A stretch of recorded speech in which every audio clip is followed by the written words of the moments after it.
Le dossier de cette édition, quand la famille a besoin d'un intermédiaire pour régler ses affaires. La médiation familiale a le vent en poupe. De quoi s'agit-il?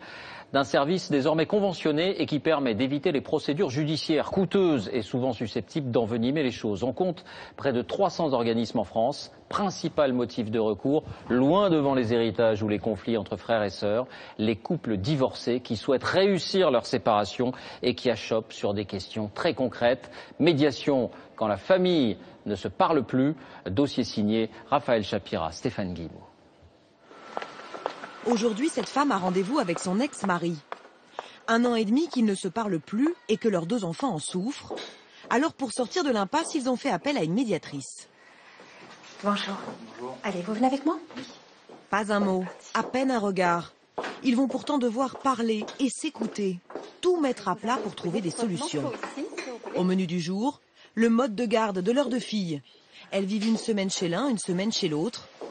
Et cette mère a beau tenir à la résidence alternée, la médiatrice va essayer de lui faire prendre conscience que ses filles en pâtissent. Quand vous dites l'avantage de la résidence alternée et pourquoi c'est important pour moi, c'est que les filles, vous avez utilisé le mot plaisir, et le plaisir à retrouver l'un et l'autre. Et ce que vous dites, et c'est pas qu'aujourd'hui, ce que vous dites depuis les 3 dernières fois, c'est que les filles, elles pleurent. Qu'est-ce que vous en pensez?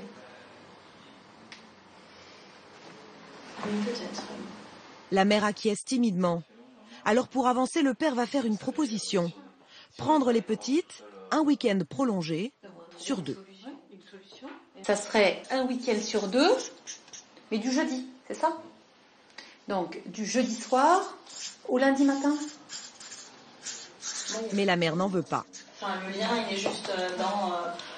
je vais voir l'autre parent un week-end sur 2 et je prends que du plaisir, et tout ce qui est contrainte, c'est pour celui qui a la charge des enfants à 90%. Enfin... Alors d'autres solutions, faut pas vous limiter, il faut surtout pas se limiter sur les solutions aujourd'hui. Ouais, ça peut être 15 jours aussi. Après 1h30 de débat et de négociations, le père semble perdu. Je pense que c'est un chemin qui est très très long, surtout dans notre cas, où il n'y a pas eu de communication pendant plus d'1 an. Même face à face, donc c'est vrai que c'est long, c'est difficile. Du fait qu'on a perdu cette communication, j'ai l'impression qu'on se connaît plus, donc on ne sait pas ce qu'attend l'autre. La situation peut paraître bloquée. Pour Emmanuel Morel, au contraire, le processus est en marche. On va leur permettre de passer de leur point de vue, j'ai droit à plutôt leurs besoins, 2 leurs intérêts, et de la même façon, besoin des enfants. Et à partir de là, vont émerger un certain nombre de solutions possibles. Voilà, allez, on y va. Une méthode qui fonctionne dans 70% des cas traités ici. Comme pour cet autre couple qu'Emmanuel Morel reçoit maintenant. Séparés il y a 8 ans, incapables alors de communiquer, les voilà prêts désormais à signer un accord, après 5 mois seulement de médiation. Dans ces quelques feuilles, tout y passe. Choix de l'école, des activités ou même de qui garde le carnet de santé. Pourtant, au départ, c'était difficile à imaginer. On s'appelait, presque on s'insultait et tout, donc il n'y a pas aucune communication.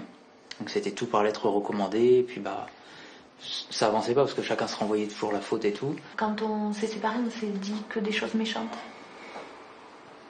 On s'est jamais finalement dit que, à un moment, certes, on s'est trouvés, on a été bien ensemble, et que voilà, il y a eu cette rupture, certes compliquée, mais c'est pas ce qu'on aurait souhaité ni l'un ni l'autre, mais voilà, il faut dépasser ça. Et on est arrivé à se dire, c'est pas mes enfants, c'est nos enfants, quoi.